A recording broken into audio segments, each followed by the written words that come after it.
और संत गुरु रविदास जी ने कहा सहज समाधि उपाधि रहित। हे प्राणी, जब तक तू उपाधि से रहित होकर सहज समाधि में प्रवेश नहीं करेगा, जन्म और मरण के बंधन से तू मुक्त नहीं हो सकता। ये आत्म कल्याण का मार्ग, ये जन कल्याण का मार्ग, ये समाज कल्याण का मार्ग, ये राष्ट्र कल्याण का मार्ग और ये विश्व कल्याण का जो मार्ग है वो हमारे गुरुओं ने दिया है। जब सदगुरु कबीर साहब और गुरु रविदास जी आए थे इस भारत में, उस समय पाली भाषा को कोई जानता नहीं था। कई लोगों को भ्रम है कि कबीर साहब और रविदास जी जो हैं वो बौद्धिस्ट थे। वो लोग अपने मन का भ्रम दूर कर लें। पहले तो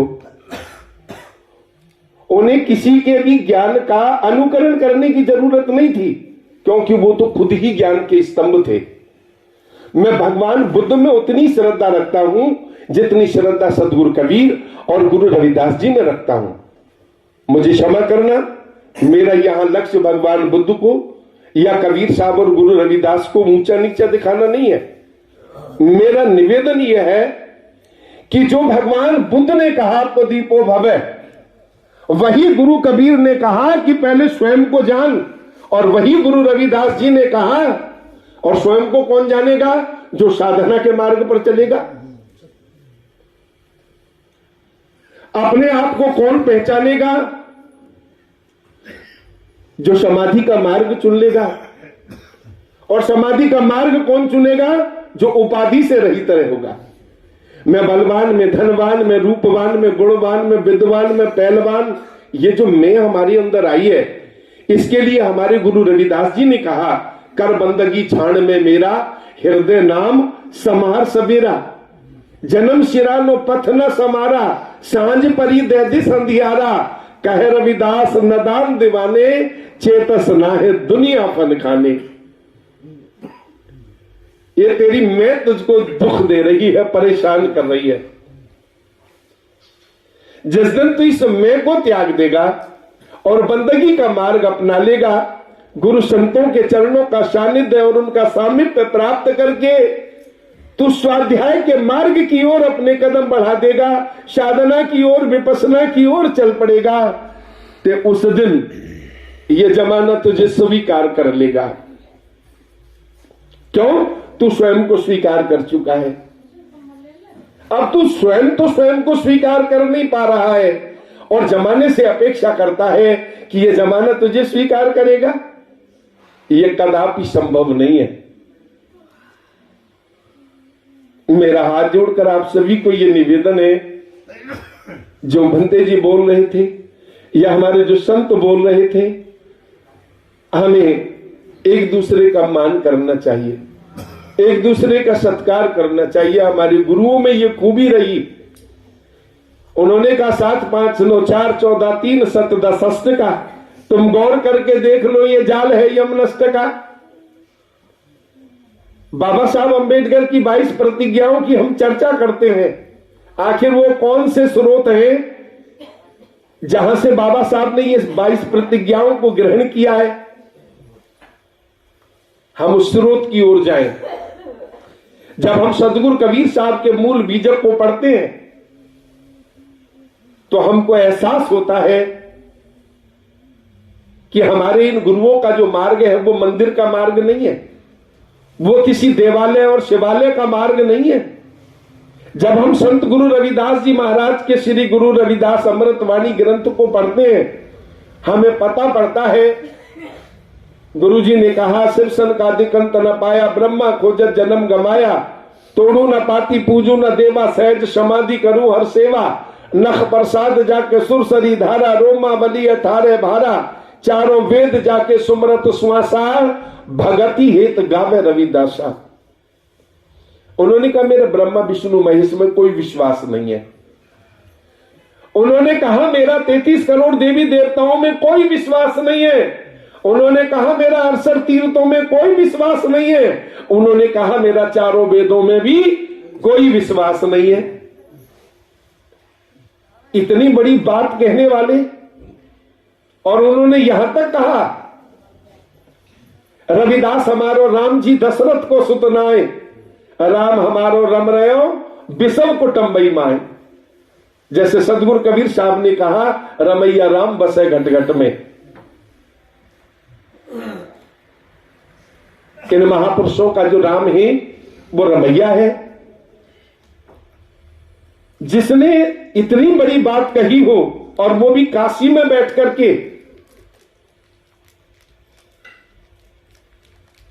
और फिर काशी के प्रकांड विद्वान ब्राह्मण अगर इन महापुरुषों को दंडवत प्रणाम करें, मेरे कुटुंब के ढेर सब ढोर ढोबंत फिरे अजो बनारसी आस पासा, आचार सहित विप्र करे दंडोत, तिन तने रविदास दासान दासा। अब हमें उस चीज को पहचानना है, उस चीज को परखना है, आखिर इन महापुरुषों को जो इतना मान विश्व भर में मिला। अभी एक भाई भजन बोलने से पहले कुछ अपने मन का दर्द रख रहे थे। उन्होंने कहा, हम कबीर पंथी लोग अपने भक्तों को भरपूर आदर मान देते हैं, लेकिन जब इन भक्तों का कोई कार्यक्रम होता है बौद्ध धर्म का, तो ये किसी साधु को अपनी बराबरी पर वहां बैठाना पसंद नहीं करते। तो भंते हाथ में मंथन करें। मैं उनके चरणों में निवेदन करना चाहता हूं, और ये सच्चाई है जो बोली है उन्होंने। मैं अभी अपने बुलंदशहर की एक घटना आपको बता रहा हूं। एक अध्यापक ने अपने यहां पर गृह प्रवेश और माता की पुण्यतिथि पर हमें आमंत्रित किया, और 2 राष्ट्रीय स्तर के भंते वहां पर, एक मेरे बुलंदशहर के और एक फरीदाबाद के। मैं वहां आमंत्रित सदस्य के रूप में गया था,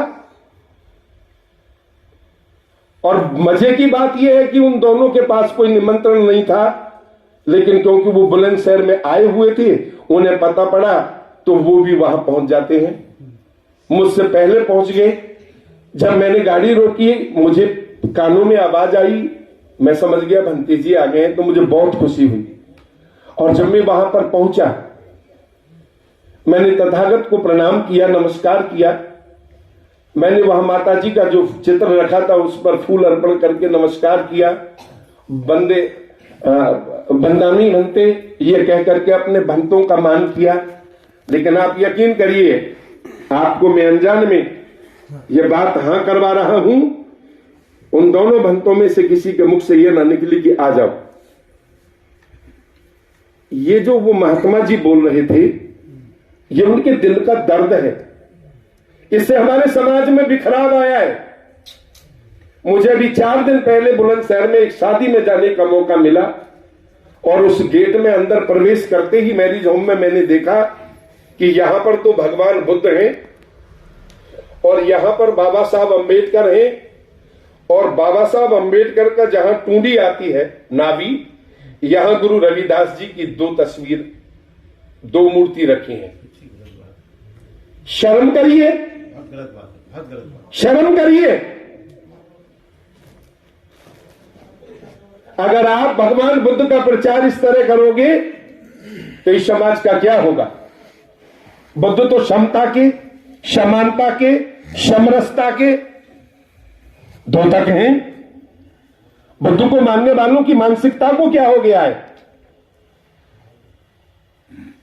जो मेडिटेशन की बातें करते हैं, इनका मेंटलिज्म क्या हो गया? इनको इन्हें अपने आप को झांकना होगा एक बार। और मैंने वहां पर कहा, एक सेकंड मेरी बात, आपकी बात में मैं अभी एक मिनट बैठिए, मेरे अपने हैं वो, मैं उनके चरणों में गिर जाऊंगा। मेरी बात सुने। मैंने निवेदन किया अपने समाज के बीच में वहां कि आज जैसा भंते जी के श्रीमुख से शब्द आया था कि परिस्थितियां प्रतिकूल हैं, हमें मिल करके आगे बढ़ना होगा, तो क्या हम ऐसे मिल पाएंगे? अगर मैं कबीर पंथी हूं, अगर मैं गुरु रविदास महाराज का मिशन लेकर चल रहा हूं, तो मेरे वो पिता हैं, और जब मैं नीचा ऊंचा देखूंगा तो कहीं ना कहीं मेरा हृदय, मेरी भावनाएं, मेरा मन व्यथित होगा।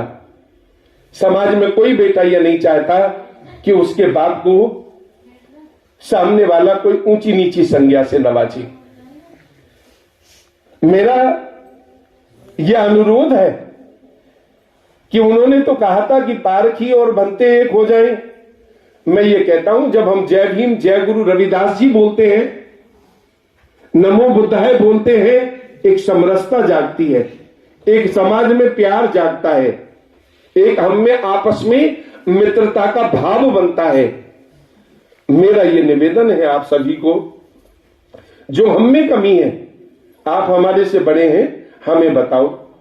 आपको अधिकार है हमको डांटने का, धमकाने का, लेकिन हमें भी यह अधिकार है कि हमने आपको अगर अपने से बड़ा माना है, आप हमारे माई बाप अगर हैं, तो हम अपनी शिकायत आप तक कर सकते हैं। यह हमारा अधिकार है। हमें लड़ने नहीं आए हैं हम तो आपके चरण धोकर पीने के लिए आए हैं, लेकिन ये निवेदन करने आए हैं कि कोई किसी के ऊपर तभी कटाक्ष करता है जब उसका हृदय कहीं आघात पहुंचता है, उसके दिल को कहीं ठेस पहुंचती है, उसके इष्ट को कोई ऊंचा नीचा दिखाने की कोशिश करता है। मैं महाराज जी को बोल रहा था, अमलदास जी को, थोड़ा सा ऊपर उठो, अपने स्तर को उठाओ ऊपर। ये सन 91 में, 86 में, सन 1986 में मैंने ये सब चीजों को जो है बंद कर दिया था। साहब बैठे हुए हैं, मलखान जी जो महाराज जी के पिताजी हैं, ये हमारी जिंदगी में वो प्रेरणा स्रोत रहे हैं। हमने इन लोगों के साथ बैठ के कुछ सीखा है। हमने मंच ऊपर लगाए, तख्त पर ऊपर क्या नाम है, आसन सजा करके अपने पूज्य भंतों को, संतों को ऊंचा आसन दिया। मैं देख रहा हूं मलदास जी महाराज के यहां पर वही परंपरा चली आ रही है। आखिर कोई ये बुद्धिजीवी समाज है। मेरे समाज में बेटियों की शादी आज क्या नाम है, मैरिज होमों में होती है। इतना पैसा लोग शादियों में खर्च करते हैं, इस सत्संग में पैसा क्यों नहीं खर्च होता? यहां बदलाव क्यों नहीं है? 28 देशों में 45 मंदिरों में तैयारियां की जा रही हैं। 3 महीने का कार्यक्रम यूरोप के लिए दिया जा रहा है। मैं तो आप लोगों के बीच में पैदा हुआ हूं, आप लोगों का टुकड़ा खा करके यहां तक पहुंचा हूं। आपसे भी अपेक्षा करूंगा, कोई कह देने से दया नहीं आएगी। बोलो सदगुरु कबीर साहब की दया, दया कहने से नहीं आएगी। दया को लिया जाएगा, दया को कोशिश की जाएगी। मुर्शद के चरणों में बैठकर दया और जय में कोई फर्क नहीं होता है। पानी और जल में कोई फर्क नहीं है, वाटर और नीर में कोई फर्क नहीं है। नाम अलग हो सकते हैं, लेकिन गुरु की दया का पात्र बनने के लिए हम लोगों को अपनी व्यवस्थाओं में परिवर्तन करना पड़ेगा, अपने जीवन में परिवर्तन करना पड़ेगा। बिना बदलाव किए हुए हम गुरु की दया का पात्र नहीं बन सकते। मेरा दिल चाहता है अमलदास जी जैसे युवा साधु को कन्याकुमारी से लेकर कश्मीर तक, आसाम से लेकर गुजरात तक, भारत दर्शन ही नहीं, उनके अंदर इतनी योग्यता है कि उनको हम लोग चाहते हैं कि वो विदेशों में भी हमारे साथ चले, भंते जी भी चले साथ हमारे। हम एक संदेश देना चाहते हैं, और वो संदेश है भाईचारे का, मित्रता का, समता का, समरसता का, बंधुत्वता का। क्योंकि भगवान बुद्ध को करुणा के रूप में, मैत्री के रूप में दुनिया जानती है, शांति के रूप में दुनिया जानती है। और गुरु रविदास जी को भी, सदगुरु कबीर साहब को भी, इस भारत ही नहीं विश्व भर के जो लोग हैं उनके योग्यता के लिए जानते हैं। उन्होंने एक ऐसा मार्ग हमें दिया। मैं अपनी बात को यहां पर रोकते हुए, क्योंकि मुझे वजन लग रहा है, पूज्य भंते जी काफी देर से खड़े हैं, वो कुछ कहना चाहते हैं। मैंने अपनी बात उनके चरणों में रखी है, और अब अपेक्षा करूंगा कि वो जो कहना चाहते हैं पहले वो कहें।